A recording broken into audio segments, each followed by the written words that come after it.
Chapter 1. Lexicon, People and Ethnos. Almost all history books published in Israel use the word am, people, as a synonym for liam, nation. Am is also a biblical word, the Hebrew equivalent of the Russian narod, the German Volk, the French peuple, and the English people. But in modern Israeli Hebrew, the word am does not have a direct association with the word people in a pluralistic sense, such as we find in various European languages, rather it implies an indivisible unity. In any case, the am in ancient Hebrew, as well as in other languages, is a very fluid term, and its ideological use, which has unfortunately remained very sloppy, makes it difficult to include it in any meaningful discourse. The best way to define a concept is to follow its history, but as it is not possible to expand on the evolution of the term am in such a short chapter, the present discussion will confine itself to a number of comments on the history of the meanings it acquired in the past.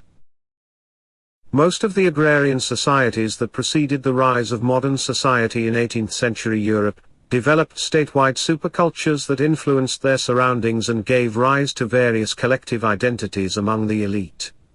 Yet in contrast to the image that a good many history books continue to peddle, these monarchies, principalities and grand empires never sought to involve all the people in their administrative superculture. They neither needed such participation nor possessed the necessary technological, institutional or communications systems with which to foster it. The peasants, the absolute majority in the pre-modern world, were illiterate, and continued to reproduce their local, unlettered cultures without hindrance.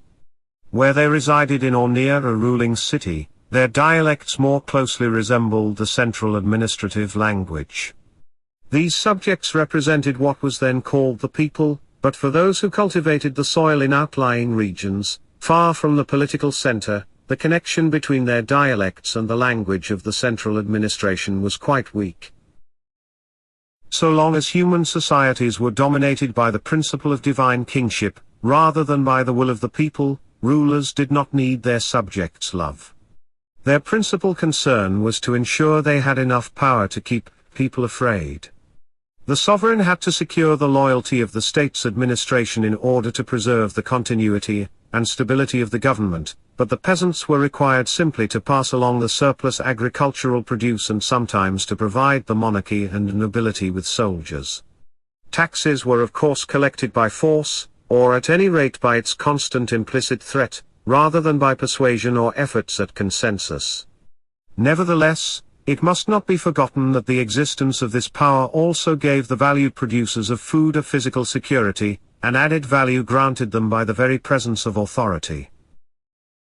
The state apparatuses, occupied in collecting taxes and recruiting troops, subsisted mainly thanks to the integrated interests of the upper strata, the nobility, and the politically powerful. The continuity and relative stability of these apparatuses, not only the crowning of a sovereign, but the invention of dynastic monarchies, had already been achieved by means of certain ideological measures. The religious cults that flourished around the centers of government reinforced the loyalty of the upper levels of the hierarchy through unearthly legitimation. This is not to say that the polytheistic or, later, the monotheistic religions came into being as direct functions of government. The circumstances of their rise were more complex, for otherwise they would have been unnecessary, but that they almost always, though not invariably, served to reproduce power. The consolidation of belief around the ruling power created a slender, though important, social stratum that grew within the administrative apparatus, sometimes merging with it and later competing with it.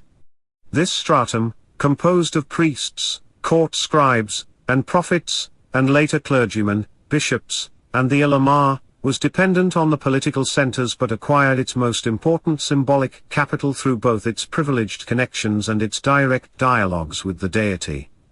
In early agrarian societies its power and its methods of organizing the religion varied in time and place, but since its principal strength sprang from belief, it constantly sought to widen the demographic base of its following. Like the administrative state apparatuses, it did not have the means to create a broad, homogeneous mass culture, But it did develop a strong ambition to reach an ever-growing number of convinced subjects, and it succeeded in this aim. Neither the strategy of creating dominant collectives around the apparatuses of state power in agrarian societies nor the sophisticated technology employed by religious institutions resembled the identity politics that began to develop with the rise of nation-states at the end of the 18th century.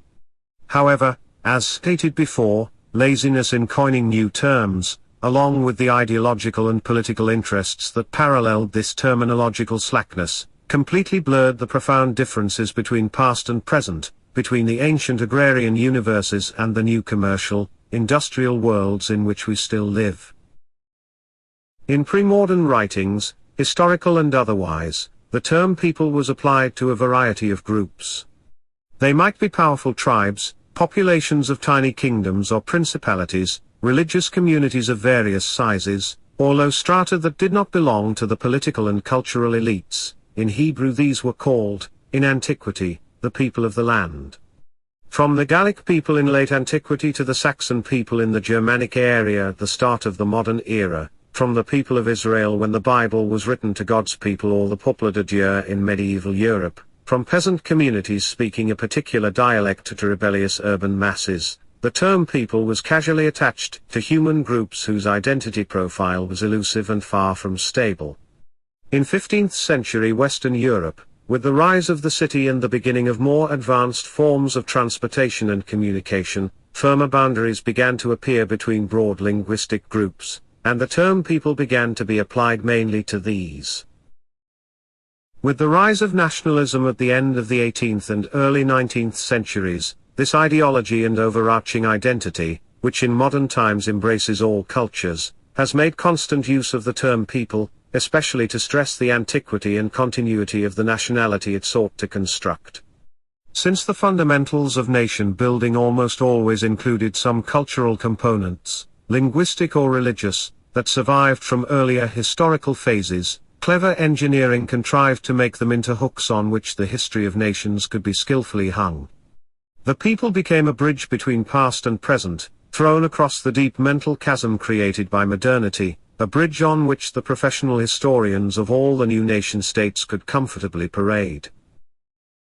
To complete the analysis of the term people, it is necessary to add some caveats. In the 19th century, national cultures often tied the soft people to the rigid and problematic race, and many regarded the two words as intersecting, supporting, or complementary. The homogeneous collective origin of the people always, of course, superior and unique, if not actually pure, became a kind of insurance against the risks represented by fragmentary though persistent sub-identities that continued to swarm beneath the unifying modernity. The imagined origin also served as an efficient filter against undesirable mixing with hostile neighboring nations.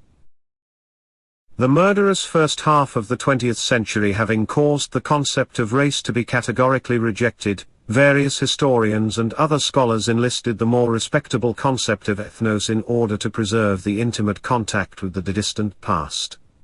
Ethnos, meaning people in ancient Greek, had served even before the Second World War as a useful alternative to, or a verbal intermediary between, race and people. But its common, scientific use began only in the 1950s, after which it spread widely. Its main attraction lies in its blending of cultural background and blood ties, of a linguistic past and a biological origin, in other words, its combining of a historical product with a fact that demands respect as a natural phenomenon. Far too many authors have used this concept with intolerable ease, sometimes with astonishing intellectual negligence, though some of them do apply it to some pre-modern historical entity, some mass of shared cultural expressions from the past, that despite its dissolution persists in a different form. The ethnic community is, after all, a human group with a shared cultural linguistic background, not always well defined but capable of providing crucial materials for a national construction. Yet a good many other scholars cling to ethnos as though to bring in by the back door the essential primevalism, the racial concept that in the 19th and 20th centuries bolstered the promoters of the fragile national identity. Thus ethnos has become not merely a historical and cultural unit but an ambiguous entity of ancient origin, at whose heart lies a subjective sense of closeness that it inspires in those who believe in it, much as race did in the 19th century. Committed scholars argue that this identity belief should not be challenged, because it carries a powerful sense of origin that should not only be taken into account during critical analysis and dissection, a legitimate, even essential process, but should even be adopted as a whole, and as a positive historical fact that need not be questioned. These scholars admit that the idea that the modern nation sprang from the ethnos may be unverifiable. Nevertheless, we have no choice but to live with it. Attempting to question it is pointless and ultimately undesirable. Blurring the categories of ancient social groupings, as these scholars have helped to do, apparently seemed to them a necessary condition for the preservation of unstable identities in the present. Anthony D. Smith, who became one of the most active scholars in the field of nation studies, made a significant contribution to this process. At a relatively late stage in his work, he decided to grant the ethnic principle a decisive role in his research, and even described his approach as ethno-symbolic. The term symbolic helps soften the essentialist resonance of the phrase while supplying the desired ambiguity. For Smith, an ethnic group, then, is distinguished by four features: the sense of unique group origins, the knowledge of a unique group history and belief in its destiny, one or more dimensions of collective cultural individuality, and finally a sense of unique collective solidarity. The diligent British scholar, it seems, considers that the ethnos is no longer a linguistic community with a common way of life, that the ethnos does not inhabit a particular territory but needs only to be associated with one, that the ethnos need not have an actual history, for ancient myths can continue to serve this function equally well. The shared memory is not a conscious process moving from the present to the past, since there is always someone around who can organize it, but rather a natural process, neither religious nor national, which flows by itself from past to present. Smith's definition of ethnos, therefore, matches the way Zionists see the Jewish presence in history. It also matches the old concept of Pan-Slav identity, or that of the Aryans or Indo-Europeans, or even of the Black Hebrews in the United States, but is quite unlike the accepted connotation among the traditional community of anthropologists. Toward the end of the 20th century and in the early 21st, ethnicity, which Etienne Balibar rightly described as entirely fictitious, has experienced a resurgence in popularity. This French philosopher has reiterated that nations are not ethnic, and that even what is deemed to be their ethnic origin is dubious. It is in fact nationalization that creates a sense of ethnic identity in societies, represented in the past or in the future as if they formed a natural community. Unfortunately, this critical approach, which warns against ethnobiological or ethno-religious definitions, has not had sufficient impact. Various theoreticians of nationality, like nationality supporting historians, continue to thicken their theories and hence their narratives with essentialist, ethnicist verbiage. The relative retreat of the classic sovereign nationalism in the Western world in the late 20th century and the beginning of the 21st has not weakened this trend, indeed, in some ways it has strengthened it. Be that as it may, if the present work sometimes errs and occasionally uses the term people though not the term ethnos, on account of its biological resonances, it will be pointing very cautiously to a fairly fluid human community, usually a pre-modern one and especially one in the early stages of modernization.